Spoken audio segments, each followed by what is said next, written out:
All right, well, thank you, everyone. So we have a special guest today, Gyaski Burks-Abbott, who's going to help us talk about the disability policy seminar and some of the federal bills that are priority bills that we just want to discuss that we talked about at our Hill meetings at the disability policy seminar. And so we're really excited to have him here today.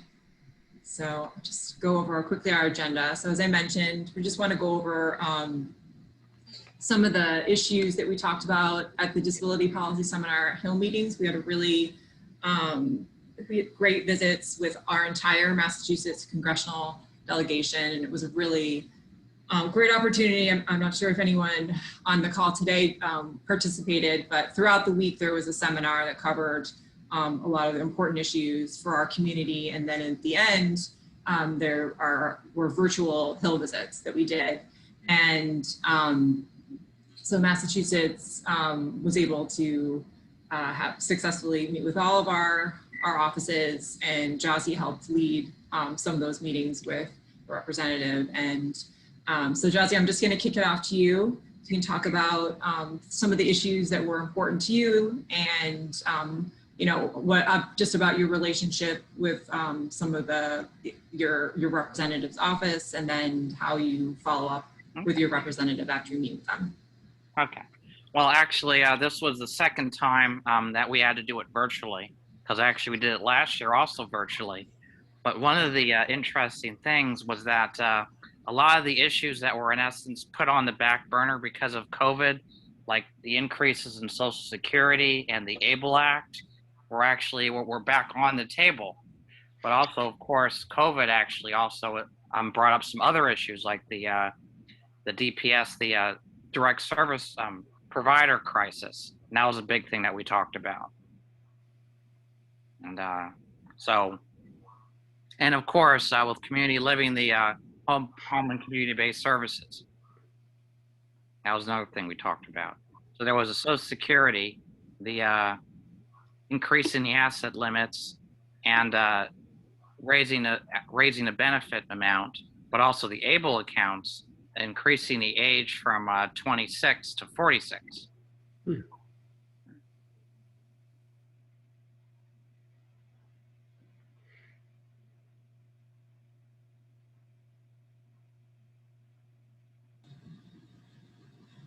Oh, in terms of gaining, I mean, actually, in my case, at least with my representative Moulton, the aide that we met with was someone I had already met with virtually last year.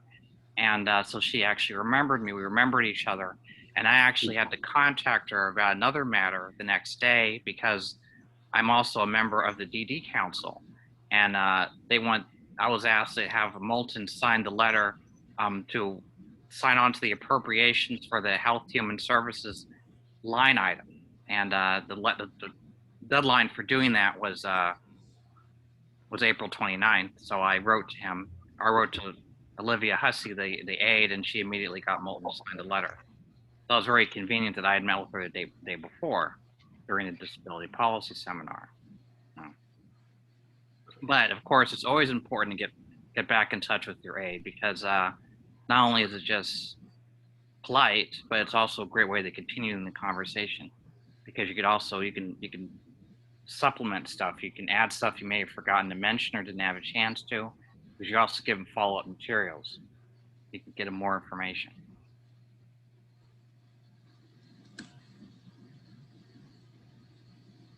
Great, thank you so much. I mean, it was, you know, it's not easy to do these meetings virtually, but I think you know, we had opportunities to get together with our, you know, on prep calls ahead of time, and so we divided up our groups and just, you know, went over some of the issues that each of us wanted to cover. And but it was a really great opportunity to get in touch with staff, and I think, as Gyaski mentioned, following through and after the meeting is just as important as the meeting itself, and maintaining those relationships throughout the year and updating them on some, you know, important things that are going on within their district, and hearing from you from time to time is really is great to establish that relationship.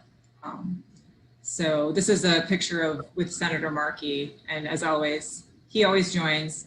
Not all of the members of Congress join the meetings, but he typically does every year for the Disability Policy Seminar. And so he was very enthusiastic and positive about things that we can get done, particularly around the home and community-based services and community living, which is what I'll touch on next.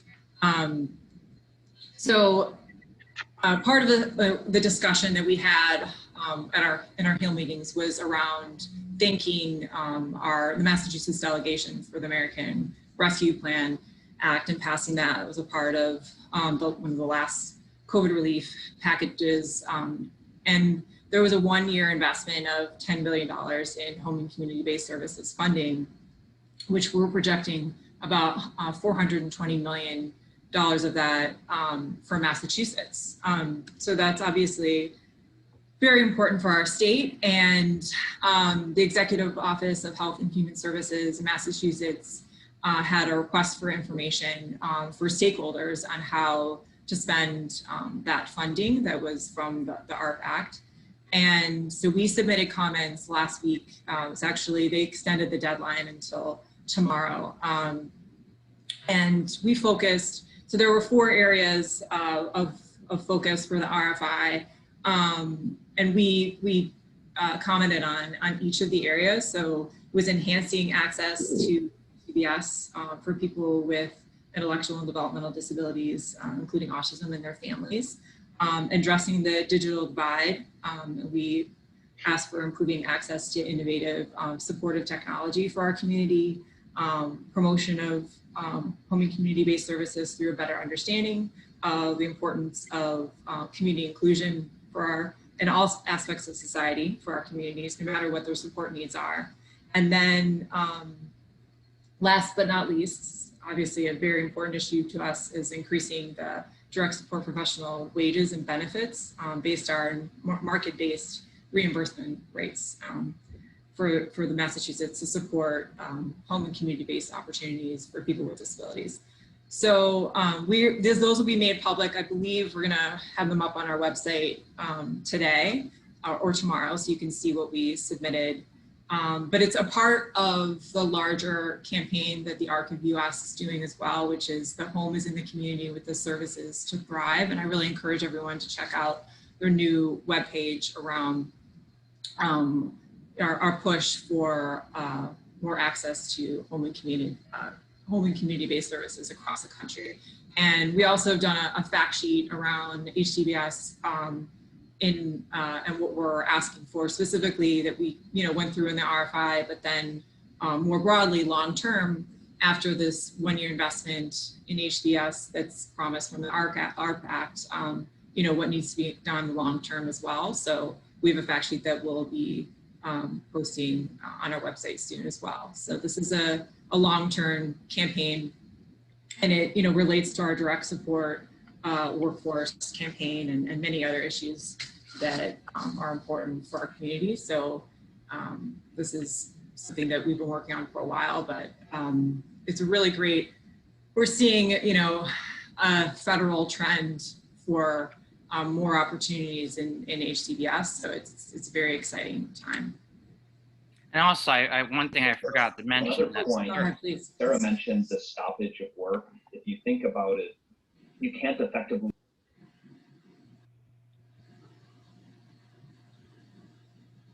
Gyaski, did you want to say something? Yes, I was just going to say that another thing that I forgot to mention was that before Biden announced his American Families Plan, a group of senators, including our 2 senators and some of our representatives, wrote to him asking that he includes more for HCBS in his American Families Plan. And but in terms of advocacy in the future, I think one thing we have to watch out for is the Republicans have come up with a countermeasure. They've reduced it to they have a $560 billion measure that they're just calling they call it the Roads Act. It's just basically what they're calling infrastructure. and it's a counter to a Biden's American jobs plan. You know, so we have to watch out for that, I think. Yeah. No, absolutely. I think that's a great point. Thank you. All right, so I'm going to move on. We'll talk about, and feel free to jump in, Gyaski, if you think of anything else. Oops, sorry. We wanted to report on the 2020 census results. I'm sure many of you have seen that the Massachusetts population has increased by 7.4% from 2010. So we're about 7 million people now. And very exciting that Massachusetts will retain its current 9 congressional seats in Congress. We worked really hard on getting the message out about the importance of being counted and filling out the census. We were a part of state and national groups on, on raising awareness around completing the census for the disability community, as we were defined as by the U.S. Census Bureau as a hard to count population.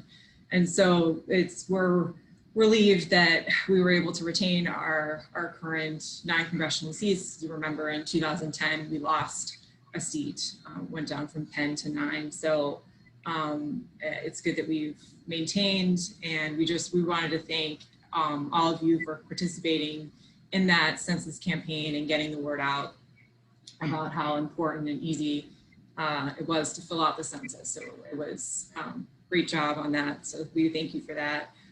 So now that we have the information around the apportionment of the seats, it's now up to the state about the redistricting or redrawing the congressional districts. So there's a special joint committee that will be working on that, and there'll be a series of public regional meetings to gather information about the shift in population and the information we gained from the census. And so I know this is a really great opportunity. And Charlie, I know that you participated in these public meetings in around 2010 or after the 2010 census. So if you want to jump in, Sure. But it's a great opportunity to meet and see your legislature or your legislators and provide input about your community in this redistricting process. I think part of that shift too, in looking at the census, Secretary of State Galvin had indicated that the western part of the state lost some residents who tended to move towards the eastern part of the state, just in terms of population shift. But we also increased the numbers and not losing a seat. But it also means that those congressional lines are going to change a little bit. And in addition to that, what's going to happen is that the House of Representatives, which has 160 districts, and the Senate has 40, those lines are going to change a little bit to accommodate equal numbers of people. And I think, if I'm not mistaken, every representative has within his or her district 42,000, 43,000, and the Senate districts have about 160. So what will happen is some of those lines will shift, and so you'll have representatives that will be picking up maybe additional areas or losing some of the areas that they have, so that all the representatives have an equal number of representation. The way they did it 10 years ago, back in 2011, they had a series of regional meetings, about 22 of them, where they opened it up to the general public, and they were across the state. It was a great opportunity for me to go to those. I went to probably 19 of them, and you get a chance to informally meet with everybody. You get a sense of what's happening locally. The issues that may be important in Fall River may not be important in Springfield, and Springfield will have another set of concerns. But it gave you a great opportunity to meet a lot of the representatives who are in the process of redefining what those districts look like. I'm not sure how it's going to work. I know they've had a couple of meetings already, but they've been done virtually, which changes some of the dynamic. And if you go on to the state's legislature's website, it'll list out when those virtual meetings will be taking place. I'm not sure if they're going to open them up to in-person kind of things at this particular point, as with many other things with the COVID. But it's a great opportunity to at least reach out, because your particular member in the House or the Senate may lose or may pick up additional precincts within their own district. And so it affects every single legislator. And that's taking place behind the scenes. I think that's kind of the long and the short of it. No, that was perfect. Thanks so much, Troy. And I may need you for the next one, talking about the budget. So, and I'll be quick. So we'll be providing more information about this. The House approved much of our requests for the fiscal year 22 budget. And if you go to our website, you can see a spreadsheet comparing what the governor proposed and then how the House approved the additional $7 million for family support and respite, an additional 15-minute for the day and work programs, another additional $7 million for the transportation line items, and then we have other line items for our community that were maintained or increased. Right now, as it moves to the Senate, what we're asking is to maintain this House budget, and I believe, and Charlie, correct me if I'm wrong, but I think that the Senate budget is going to be out as early as next week. We're hearing. That's what I think. Maura said that. Okay. Yesterday. Yeah. So, but yeah, so that's basically our messaging is maintaining the House budget as it stands, which we were excited to get all of our requests in. We should also do a special shout out to some of the people on the ARC team behind the scenes who very quietly were meeting with the Ways and Means people, even before the budget came out, just to say, especially those 3 line items that we asked for increases on, and between Leo and Mara and Ellen and Kathleen, just reaching out to members of the Ways and Means Committee and as well as the chairman so that we did not have to file any amendments to get those things done, which makes a huge, huge difference. And it makes it easier now going into the Senate because we can say, well, here's what the House did, even though we want the governor's budget was a little bit lower, we want it maintained at the House level. And so it's really a lot of thanks behind the scenes. And also hats off to the chairman of the Ways and Means Committee for his really attention to the details on developmental disabilities and autism issues. It made a huge difference, huge difference. Yeah, our champions in that committee, I think, made a huge difference, for sure. Well, the other thing, and I would just say this to people on the call, it's not beyond you to reach out and say thank you to the members of the Ways and Means Committee. Politicians get a lot of grief from a lot of us, but I think it's also important to say, look, thank you for the advocacy that you've shown in the budget for those folks who have intellectual and developmental disabilities. It's a way of thanking them for, they could have stuck with the governor's budget, but they didn't. And I appreciate the fact of the Ways and Means Committee supporting the things that we want for our community.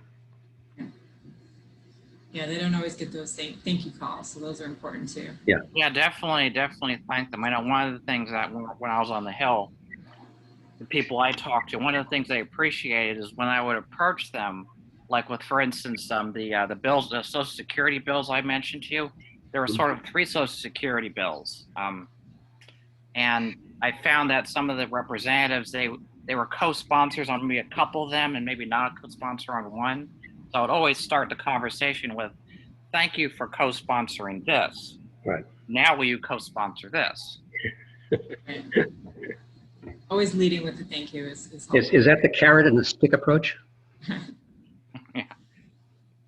But that is so true. Again, politicians, they get it all the time from all of us. It's so important because it works extremely well to say, look, thank you for doing that.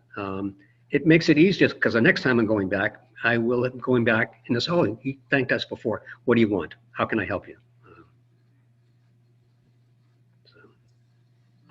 So next up, we just wanted to touch base on our bill priorities, which you can find on our website. And I think we're going to be, in the next few days, we'll be posting our sort of prioritizing our top priority bills. And we have a list of priority bills, but I think there's a couple that we're going to be really focusing on. But what I wanted to do is just make sure, first of all, we want to ask for help to get sponsors for these bills. And, Charlie can update more about if you have any questions about, whether or not my rep has sponsored a bill or not. But also in thinking about looking at our bill platform, if there's any bills that you're interested in, because there will be hearings coming up, and we're always looking for testimony, share your personal story of why this particular bill is so important to you. And I think it's key to look at our platform and say, oh, the queuing and prompting bill that matters to me, that matters to my family, and this is why, and not, obviously we'd love for you to talk about every bill, but if there's something that's personally important to you, I think that's what we'd love for you to focus on, and then moving forward as we have hearings, thinking about testimony. But I wanted to share this one particular bill that has come up. This is a coalition that's worked on issues around this particular bill for a while now, but it really got a lot of attention. I'm sure many of you heard about the Fernal light show that's happening, and the many in our community felt like it was disrespectful. Have a Waltham light show at a former institution site when there was just a lot that needed to happen, and that was promised that would happen at that site and hadn't. And so, this particular bill would create a special commission to study and report on the history of state institutions for people with intellectual and developmental disabilities. And it's one of many bills on our platform, but if this resonates with you, I just wanted to show this video that we put together, or a coalition put together on this bill. And I think this is part of what we're going to be trying to do for many of our bills, is have this, have a short advocacy video. And let me just get it up. Massachusetts has been a global leader in providing advanced medical and educational opportunities for people with mental, developmental, and intellectual disabilities. But our successes conceal a more disturbing history. The small handful of state-run institutions that existed in the mid-1800s became a vast network of asylums, state schools, and farm colonies. By the 1970s, tens of thousands of disabled residents of the Commonwealth of Massachusetts were housed in at least 27 large institutions. Many who entered never left. Nearly all large state institutions are now closed, but they have left an unsettled legacy. No state-led effort has ever been made to tell the story of these places. Documents are scattered between state agencies. Former institutional residents have rarely been asked to share their stories. Descendants face a maze of agencies if they hope to learn what happened to their loved ones. Cemeteries with unmarked graves dot the landscape from Boston to Belchertown. The devastation of the COVID-19 pandemic has shown us how institutions impact the lives of people with disabilities. The same is true with the former state institutions. SD 2424 and HD 3868 will take the first steps toward acknowledging and understanding that legacy. They will establish a disability majority state commission of 18 people, with representation by state agencies and disability advocacy groups. The commission will investigate and report on the status of former institutional residents living independently today, the location of all documents from the former state institutions, the availability of such records to former residents, descendants, and the general public, the location of burials for all residents who died in the care of the Commonwealth, and the potential for unmarked graves at former state institutions. This first-of-its-kind commission will undoubtedly unearth difficult stories, but it is a positive act of healing and reckoning with a history that must be known, told, and understood by future generations.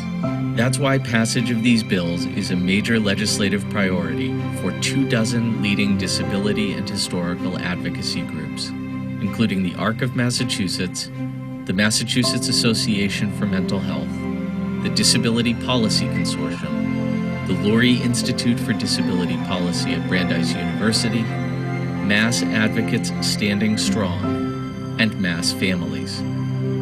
Join us today by taking action.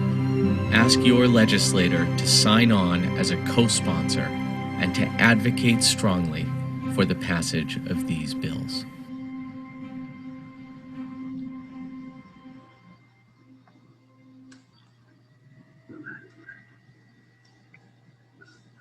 So I just wanted to show that because that's something, you know, we think it was it's a powerful video, and if you're interested in sharing that, you can email, or you just take the link itself from the PowerPoint and share it with your legislator, because I think it's so powerful. I mean, the fact sheets are great, but having that type of video, I think, is really impactful.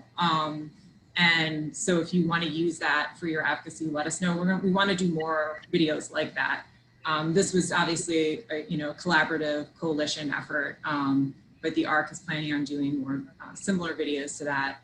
And so we wanted to show it as an example of something to send to your legislator to try to get more co-sponsors onto this bill and show. Amazing. That was wonderful. Hi, can I reschedule that? What's that? Hold on one. Oh, no worries. I think Gyaski must not need it. But yeah, so again, there are lots of different bills. If you're interested, let us know. We can help with any sort of, we can help with, communicating with your legislator or helping with any written testimony you want to do. But we wanted to get you thinking about the different bills that we have on our platform and how you can reach out to them. So that's all I had for today. If anybody has any questions, stop my share and open up. One of the things, Ellen, with the bills, because during the last week, Yeah. I've been reaching out to individual members of the legislature just to have them sign on to particular bills. I can't stress that enough for people on the call to reach out to their legislators, say, look, this bill is really important, and here's why it affects me or could affect my family. That is sometimes enough to have a legislator say, I'll look at it or I'll do something about it. And it's certainly worth the effort. I know one of the bills we had looked at, I ended up this week picking up 8 different people willing to sign on to it. And your ability from your perspective, from your district, reaching out to that legislator, and we've got the list of all, I've got the most current up-to-date list of all the co-signers and all the bills. And that's easily accessible on the Massachusetts legislature website. It's worth the effort to do it. It doesn't guarantee a bill is going to get passed, but it says to that legislator that you're looking at the bill and you want to know that they will present stuff favorable to that bill. And also when it gets in front of a committee, their willingness to go and say something in behalf of that particular bill is extremely, extremely important. And now's the time to do it. Right. And just so you know, the bill numbers have changed in that video. I don't know how we're going to edit that, if that's going to get done, but I just put the new numbers in. Right. But that's just changed, and we've updated our bill platform with the correct numbers. And part of that's when the bills get filed, the clerk's office assigns the numbers. In the House would be like HD 200, or the Senate would be SD, which means Senate docket number, House docket number. Once they get distributed to the committees, then they get a whole brand new number. So the numbers, as Ellen had said, the current numbers that she showed on the slide are the most current numbers. That's so important when you're dealing with a legislator, him or her, to say, look, I want you to support bill number H, whatever it is, or S something, because you have to remember there were 6,700 bills that were filed. No legislator, even with the most brightest of capacities, is going to remember every one of those. They just won't. But they will remember the fact that you called them and you wanted that particular bill supported by you. And don't be afraid to go back and ask them if they did it. They'll say, oh, I signed on to, well, I can look on the website. Maybe you didn't, and ask them if they'd go ahead and sign on it. So if you don't ask, then it may not happen. That's all. All right. Does anybody else have any Just a comments or quick questions? aside. Go ahead, Jen. As I said, I reached out to a number of legislators this week, probably 36 of them, myself and Mara, with personal emails to a number of them to have them sign on to something. I had a number of people come back to me, legislators, like, thanks for bringing that to my attention. I didn't see it. And it's not that they weren't paying attention. It just was not brought to their, and they said, thanks for bringing it to my attention. I will go sign on to that. So again, I urge people to do that. Thank you. No, thank you. It's so important. I mean, obviously they're getting a lot of, you know, they have a lot of different issues that they're covering. So it's always important for us. And we do too. We're just as important. to We be just need that. represented. Yeah. All right. Well, I'm going to end it. We're going a little over. So, oh, I'm sorry. Are you going to be sharing the PowerPoint? yes. Yes. We'll send that out. Absolutely. After the Thank call. you. Anybody that registered for the webinar will get a copy of the PowerPoint. Great. Thank you. Oh, I don't know if I registered. Yeah. If you're on, you registered. You should Okay, have because it. I get the link every month now. So Yes. Then you're on the list. okay. Cash. Another question is If you for some reason don't get it, you can email me or Maura and we'll send it to you. Okay. I have a question. Is anybody else here on one of the citizens advisory boards for DDS? Anybody else do that? No, okay, I was just wondering. I just think this is a good. I do that. I chair 2 of them. Oh, good. Oh, good. I think this is a good idea. I just was going to try to get some more people involved for my cab. So. Which one is yours? I'm here in Framingham. It's Middlesex West. Oh, okay. Yeah, so I'm on that. So yeah. Yeah, why don't you talk about it if there are people who are interested? Yeah, I'm going to, our next meeting, I'm going to bring it up, see if they can do that. Okay. But I didn't know that. Okay, Yeah, thank you. It's very important. Thank you for bringing it up. It's something we'd love people to get involved with in their community. So it's a great idea. Something we should be promoting more. Right. I will. Thank you so much. Thank you. All right. Thank you all. Bye. Thank Have you, a Ellen. great day. Bye. Thanks. Have a nice day.